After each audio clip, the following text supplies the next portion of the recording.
मेरी शादी को 1 साल हो गया था। मेरे ससुराल में मैं, मेरा पति और ससुर, हम तीनों के सिवा कोई नहीं था।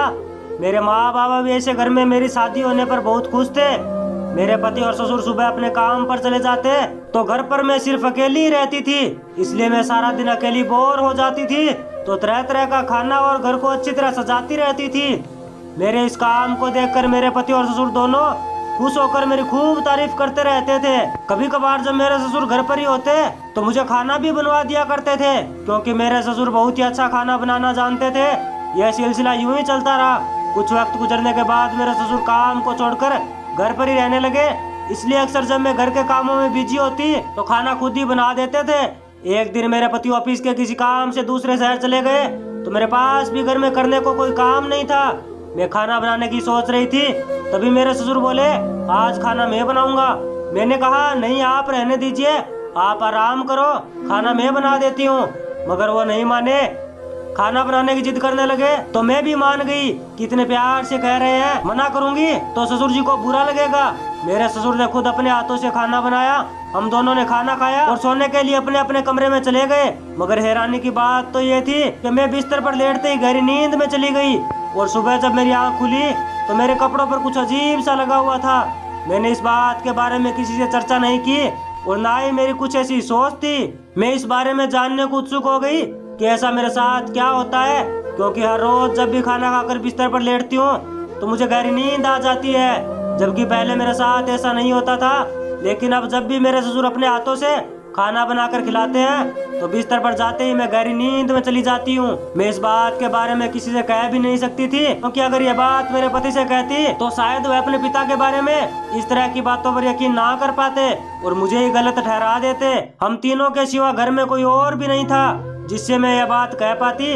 मैं इस बात को लेकर बहुत परेशान रहने लगी और अपने ससुर के नजदीक जाने से भी कतराने लगी, क्योंकि मेरे पति को ऑफिस जाने के बाद सारा दिन मेरे ससुर घर पर ही रहते थे, तो मजबूरन मुझे मेरे ससुर से ही बात करनी पड़ती थी और वो भी मुझे हमेशा दूसरी नजरों से देखते रहते थे। पहले तो मेरे ससुर के इस तरह देखने से अजीब नहीं लगता था, लेकिन उस रात के बाद मुझे सब कुछ अजीब सा लगने लगा था।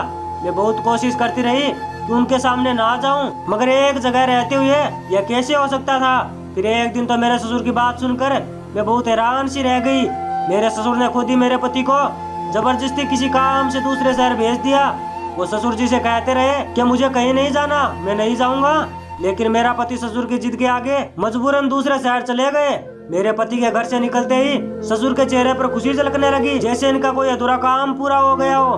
मैंने तुरंत उनके जाने के बाद ससुर से कहा कि मैं अपने मायके जाना चाहती हूँ, लेकिन मेरी इस बात को सुनकर मेरे ससुर ने साफ इनकार कर दिया और कहने लगे, मैं घर में अकेला हूँ, तुम जानती ही हो मुझे अकेले में डर लगता है। जब वो शहर से वापस आ जाएगा तो तुम अपने माँ बाबा के पास चली जाना। मैं पूरी तरह से मजबूर हो गई थी, अपने ससुर के आगे जिद भी नहीं कर सकती थी, लेकिन मेरे दिल में ससुर के रक्तों का शक बैठ गया था। वो इतनी आसानी से कैसे खत्म हो सकता था। और उस रात फिर से मेरे ससुर ने अपने हाथों से खाना बनाया, जो मैंने साफ मना भी कर दिया था कि मैं खाना नहीं खाऊंगी, मुझे भूख नहीं है, लेकिन फिर भी उन्होंने मुझे जबरदस्ती अपने हाथों से बनाया खाना खिला दिया और खाने के तुरंत बाद मैं गहरी नींद में चली गई। जब सुबह मेरी आंख खुली तो मेरे कपड़ों पर आज भी कुछ अजीब सा लगा हुआ था। यही नहीं, साथ में मेरा बदन भी टूट रहा था। मुझे यह देखकर बहुत गुस्सा आया और अब मैंने सोच लिया था कि मैं और बर्दाश्त नहीं करूंगी। पति के घर आते ही उनसे सब कुछ कह दूंगी, इसलिए मैंने अपने कपड़ों को वॉशरूम में उतार कर वहीं रख दिया और सोच लिया था कि अब ये कपड़े सबूत के तौर पर अपने पति को दिखाऊंगी। वो शहर से आ गए। अब मैं उनको सच्चाई बताने के लिए मौके की तलाश करने लगी, लेकिन मुझे मेरे पति से कहने के लिए मौका नहीं मिला, क्योंकि मेरे ससुर हर वक्त हमारे साथ ही रहते थे। शाम हो गई। जब मेरे पति अपने कमरे में आए तो मैंने उन्हें बताने की कोशिश की, मगर उन्होंने अपने पापा के बारे में मेरे मुँह से इस तरह की बातें सुनकर उल्टा मुझे डांटते हुए कहने लगे, वो तुम्हारे पिता की उम्र के हैं, उन पर इस तरह का शक कैसे कर सकती हो। मैंने सच्चाई बताने की बहुत कोशिश की, मगर उन्हें मेरी बातों पर यकीन नहीं हो रहा था। तो मैं कमरे से निकलकर बाथरूम में गई और वो कपड़े लाकर मेरे पति को दिखाया और कहा, ये देखो, अब तो मेरी बातों पर आपको यकीन होगा। लेकिन इनको तो बस अपने बाप के सिवा कुछ नहीं दिख रहा था, इसलिए वो मेरी इस बात पर यकीन करने को तैयार ही नहीं थे। मैंने उन्हें सच्चाई से रूबरू कराने की बहुत कोशिश की, मगर वो उल्टा मुझ पर इल्जाम लगा रहे थे। मुझसे कहने लगे कि मेरे पापा की आड़ में तुम मुझसे कोई अपना गुनाह छुपाने की तो कोशिश नहीं कर रही हो, मेरे पति के मुंह से इस तरह की बातें सुनकर तो मेरे होश ही उड़ गए। हम दोनों के बीच इस बात को लेकर झगड़ा हो गया और मैं अपने पति से गुस्सा होकर मायके चली आई। मुझे अपने पापा के घर आए कुछ दिन गुजर गए, मगर उन्होंने मुझे फोन तक ना किया। अब तो घर पर मुझे लेकर तरह तरह की बातें होने लगी और घर वाले मुझसे कहने लगे, पहले तो कभी ऐसा नहीं हुआ, क्या अपने पति से नाराज होकर आई हो? अब मैं अपने घर वालों को किस मुंह से बताती कि मेरे साथ क्या हुआ है, मगर मैं अपने घर वालों को इस बात के बारे में कुछ भी बताकर परेशान नहीं करना चाहती थी, इसलिए खामोशी से उनकी बातों को सुनती रहती और उनसे पलटकर कुछ नहीं कहती। मैं देखना चाहती थी कि किस्मत अब मेरे साथ कौन सा खेल खेलेगी। कुछ दिन यूं ही गुजरे तो एक दिन मेरे ससुर खुद मुझे लेने मेरे मायके आ गए। मेरे ससुर मुझसे कहने लगे, बेटा तुम्हें आए कितने दिन हो चुके हैं, इसलिए मैं तुम्हें लेने आया हूँ, क्योंकि घर में हर वक्त तुम्हारे ना होने का एहसास होता है। मेरे ससुर की इस बात को सुनकर घर वाले मुझे उनके साथ भेजने को तैयार हो गए, लेकिन मैं किसी भी हालत में ससुर के साथ नहीं जाना चाहती थी।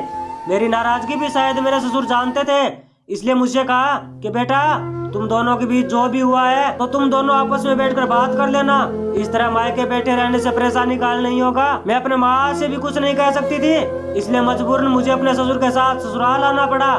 लेकिन अभी भी मेरे पति मुझसे वैसा ही बर्ताव कर रहे थे और मुझसे कहने लगे, देख रही हो जिस ससुर पर तुम झूठा इल्जाम लगा रही थी वही तुम्हें तुम्हारे मायके से वापस लेकर आए हैं। मैं गलत ना होते हुए भी अपने घर को बचाने के लिए उनसे माफी मांगनी पड़ी। अब मैं बिल्कुल गुमसुम सी रहने लगी थी और अपने पति से कोई बात भी नहीं करती थी, लेकिन अब मेरे ससुर मेरे साथ वैसा ही करते थे। वो अपने हाथ से खाना बनाते और खाने के बाद मैं गहरी नींद में सो जाती। मुझे कुछ भी समझ नहीं आ रहा था कि मेरे साथ ये क्या हो रहा है। मेरे लाख कोशिश करने के बाद भी मुझे बिस्तर पर लेटते ही गहरी नींद आ ही जाती थी। मैं सारा दिन बेचैन सी रहने लगी। मेरे ससुर मेरे साथ ऐसी हरकतें करेंगे ये मैं सोच भी नहीं सकती थी। मुझे अपने आप से नफरत होने लगी। वक्त ऐसे ही गुजर रहा था।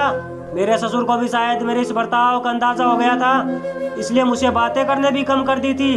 घर में अपने लिए खाना अलग से भी नहीं बना सकती थी।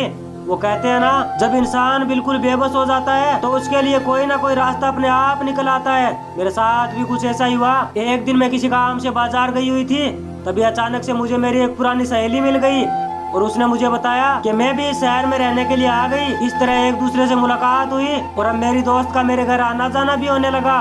एक दिन मेरी दोस्त मेरे पास आई तो मैं बहुत परेशान थी। वो मेरी उदासी देखकर मुझसे कहने लगी कि क्या हुआ, तुम बहुत परेशान नजर आ रही हो। तो मैंने उससे सारी आप बीती बताई। मेरी ये बात सुनकर पहले तो वो बहुत हैरान सी हुई, फिर मुझसे कहने लगी, इस बात का पर्दाफाश करने के लिए मैं तुम्हारी मदद करूंगी। एक दिन जब मेरे पति ऑफिस के किसी काम से बाहर गए हुए थे, हर रोज की तरह मेरे ससुर ने अपने हाथों से खाना बनाया, तो ससुर की नजरों से बचकर उसमें से कुछ खाना अलग छुपा कर रख दिया। और आज भी मेरे साथ वही हुआ जो रोजाना होता आ रहा था। जब अगली सुबह मेरी दोस्त मेरे पास आई तो वो खाना मैंने उसे दे दिया। उसने उस खाने को साथ लेकर एक लैब में टेस्ट करवाने चली गई। जब रिपोर्ट आई तो उसमें वही लिखा था जो मुझे पहले से ही शक था। खाने में नींद की गोलियां मिलाई हुई थी, इसी वजह से मुझे हर रोज इतनी गहरी नींद आ जाती थी। रिपोर्ट देखकर पहले तो मैंने सोचा कि अपने पति के हाथों में थमाकर कहूँ, यह देखो तुम्हारे बाप की करतूत, लेकिन फिर मुझे वही डर महसूस हुआ कि वो फिर वही बात कहेंगे कि तुम मेरे बाप पर झूठा दोष लगा रही हो। और इस बार तो शायद वो मेरे मुंह से इस तरह की बातें सुनकर हमेशा के लिए मुझे छोड़ देंगे। इस बात को सोचकर मैंने अपने पति से कुछ नहीं कहा। जब एक दिन मेरे पति दूसरे शहर गए थे तो मैंने अपने ससुर के बनाए खाने को उनसे छुपा कर बाहर फेंक दिया। मेरे ससुर को लगा कि मैंने खाना खा लिया और अपने कमरे में जाकर नींद में चले जाने का बहाना बनाकर लेटी रही। मैं अपनी आंखों से देखना चाहती थी कि आखिर मेरे सोने के बाद ससुर मेरे साथ क्या करते हैं। मुझे सोए हुए तकरीबन 1 ही घंटा हुआ था कि अचानक मेरे कमरे का दरवाजा खुलने की आवाज सुनाई दी। मैं बहुत घबरा सी गई, लेकिन मैं नींद आने का बहाना बनाकर लेटी रही, क्योंकि आज मुझे मेरे ससुर की सच्चाई के बारे में पता लगाना था। मैंने महसूस किया कि मेरे ससुर कमरे के अंदर दाखिल हुए। मैं सोच रही थी कि मेरे साथ कुछ गलत ना हो जाए। जब मेरे ससुर को पूरा यकीन हो गया कि मैं गहरी नींद में चली गई हूँ तो उन्होंने अपना काम करना शुरू कर दिया। मेरे ससुर की करतूत को देखकर तो मेरा पूरा जिस्म कांप उठा, लेकिन मेरे पास मेरे पति को दिखाने के लिए कोई सबूत नहीं था, इसलिए मैंने आज भी अपने पति से कुछ नहीं कहा। मैं सब कुछ सहन करती रही और किसी अच्छे मौके का इंतजार कर रही थी। एक दिन मेरी सहेली के साथ मिलकर मैंने एक प्लान बनाया कि मेरे ससुर की इस करतूत को मेरे पति खुद अपनी आंखों से देख सके, तभी उनको मेरी बातों पर यकीन होगा। मेरे पति मेरी बात सुनकर मुझ पर गुस्सा करने लगे, लेकिन मेरी सहेली ने उनसे कहा कि आप आज रात जब यह खाना खाकर अपने कमरे में चली जाएगी तो तुम खुद ही छिपकर देख लेना। अगर यह गलत हुई तो बेशक इसे हमेशा के लिए छोड़ देना। इतनी बड़ी शर्त के बाद मेरे पति मान भी गए। शायद उस रिपोर्ट को देखकर मेरे पति को मेरी बातों पर कुछ यकीन आया था। प्लान के मुताबिक कुछ दिनों बाद उन्होंने मेरे ससुर से कहा कि उन्हें ऑफिस के किसी काम से बाहर जाना है। मेरे ससुर ने कहा क्यों नहीं, जाओ। मेरे पति तैयार होकर घर से चले गए और जब मेरे ससुर किचन में खाना बना रहे थे तो मैंने उन्हें फोन करके वापस घर में बुला लिया। मैंने खामोशी से खाना खाया। मुझे मालूम था कि बिस्तर पर लेटते ही मैं गहरी नींद में चली जाऊंगी, लेकिन इस बार मुझे कोई डर नहीं था क्योंकि मेरे पति घर में ही थे। हर रोज की तरह बिस्तर पर जाते ही मुझे नींद आ गई। सोने से पहले मैंने उनको कह दिया कि अब मुझे नींद आ रही है, जो करना है वो आपको करना है। मुझे बिस्तर पर लेटते ही नींद आ गई। मालूम ही नहीं हुआ कि मेरे साथ रात को क्या हुआ था, लेकिन जब सुबह मेरी आंख खुली तो मैंने देखा कि घर में कोई नहीं है। मुझे कुछ भी पता नहीं था कि मेरे पति और ससुर कहाँ चले गए। काफी समय बीत चुका था लेकिन अभी तक उनमें से कोई वापस नहीं आया। अब तो मुझे भी चिंता होने लगी। कुछ समझ नहीं आ रहा था कि मैं क्या करूं। उन दोनों का इंतजार करते करते शाम हो गई लेकिन अभी तक वापस नहीं लौटे। आज मेरे कपड़ों पर भी कुछ नहीं लगा हुआ था। मैं बहुत ज्यादा घबरा सी गई कि आखिर ऐसा क्या हुआ। इंतजार करते करते उनको घर से गए हुए 3 दिन गुजर गए मगर अभी तक उनमें से कोई भी वापस नहीं आया। तो मैंने देर ना करते हुए अपने घर वालों को फोन लगाया और सारी बात बताई। उन्होंने मुझे खूब डांटा कि तुम्हें यह बात पहले ही बता देनी चाहिए थी। मेरे पिताजी का एक रिश्तेदार पुलिस में था तो उन्होंने उनसे कहकर मेरे पति का मोबाइल नंबर ट्रेस करवाया। जब शाम हुई तो मेरे पति और ससुर दोनों घर वापस आ गए। मैंने देखा तो मेरे पति बेहोशी की हालत में थे और मेरे ससुर अजीब तरह से व्यवहार कर रहे थे जैसे कोई दिमागी मरीज हो। यह सब देखकर तो मैं बहुत घबरा गई। मेरे घर वालों ने मुझे दिलासा देते हुए कहने लगे सब कुछ ठीक हो जाएगा, तुम चिंता मत करो, हम इन्हें डॉक्टर के पास लेकर जाएंगे तो सारी सच्चाई का मालूम पड़ जाएगा। जब वो मेरे पति को डॉक्टर के पास ले जाकर चेकअप करवाया तो पता चला कि उन्हें बेहोशी की दवाई खिलाई हुई थी। यह सुनकर तो मैं एकदम गुस्से से पूछने लगी कि यह सब कैसे हुआ। तो मेरे पति मुझसे कहने लगे जैसा तुमने मुझे बताया था। तो तुम्हारे सोने के कुछ देर बाद पिताजी कमरे के अंदर आए और उनका अजीब सा चेहरा देखकर मैं बहुत डर सा गया था। वो जैसे ही तुम्हारे नजदीक गए तो यह देखकर मुझसे रहा नहीं गया तो मैंने पीछे से आवाज लगाई। मेरी आवाज सुनकर वो बहुत घबरा से गए और मेरे पूछने से पहले मुझे ऐसा लगा कि मेरे पिताजी के अलावा कमरे में कोई और भी है। जैसे ही मैं कमरे के अंदर देखने के लिए झांकने लगा तो पीछे से मेरी गर्दन में किसी ने सुई चुभो दी। मैं तुरंत ही बेहोश होकर वहीं गिर पड़ा। मेरे पति की बातों को सुनकर मैंने अपने ससुर से पूछा कि यह सब क्या मामला है, क्योंकि अब बात घूम फिर कर आप पर ही खत्म हो रही है।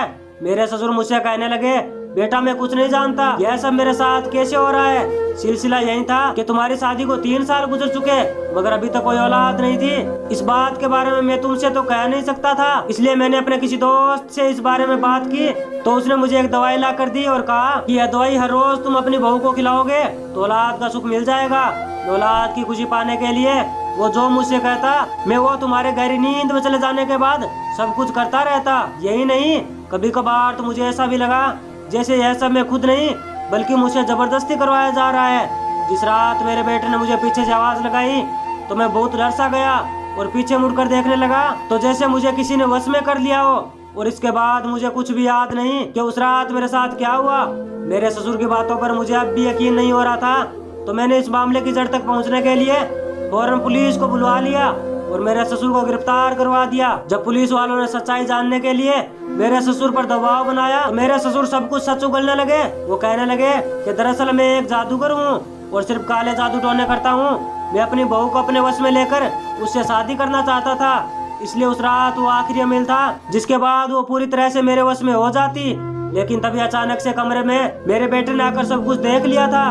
मैं बहुत डर सा गया था, इसलिए इस बात को छुपाने के लिए उसे बेहोश करके अपने साथ घर से बाहर ले गया था। मेरे ससुर की यह बात सुनकर तो मेरे पैरों तले से जमीन ही खिसक गई। अगर उस दिन मैं अपनी दोस्त के साथ मिलकर यह प्लान ना बनाती तो शायद आज मेरे साथ क्या होता मैं अपने सपने में भी नहीं सोच सकती थी। लेकिन शायद मेरे और मेरे पति की नीयत साफ थी, इसलिए आखिरी वक्त में ऊपर वाले ने मेरा साथ दिया और मेरी जिंदगी तबाह होने से बच गई। मेरे पति मेरे सामने अपनी नजरें झुकाए खड़े थे। मैंने उससे कहा कोई बात नहीं है, इसमें आपकी कोई गलती नहीं है। अगर आपकी जगह मैं होती तो शायद मैं भी अपने बाप के बारे में इस तरह की बातों पर यकीन ना कर पाती। मेरे ससुर को उनके किए की सजा देने के लिए पुलिस अपने साथ ले गई। इंसान अपनी खुशी के खातिर ऐसी घिनौनी हरकतें करने पर उतर आता है, यह मुझे आज पता चल चुका था।